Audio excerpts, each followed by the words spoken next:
हाय, मी chef Digvijay Bhosale. आज तुम्हाला दाखवणार आहे एक सिंपल बॅटर जे आपण चायनीज मध्ये यूज करतोय. ह्या बॅटर मध्ये तुम्ही अगदी चिकन, पनीर, कॉलीफ्लावर, ब्रोकोली काही असू दे ते डीप करून तुम्ही फ्राय करू शकता. जे एकदम कॉमन बॅटर आहे, प्रत्येक गोष्टीसाठी चालतं. तर त्याचं प्रमाण मी सांगतोय.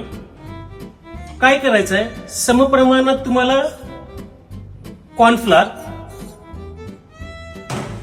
व मैदा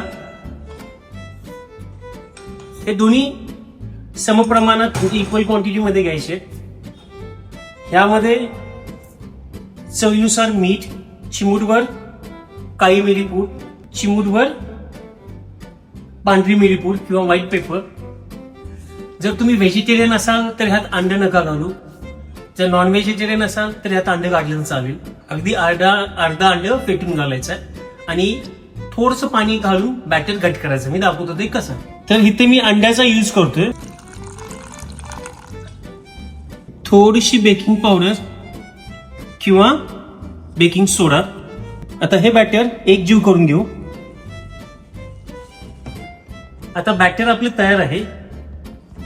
हे बॅटर तुम्ही कोणत्याही गोष्टीसाठी यूज करू शकता, डीप फ्राय करण्यासाठी.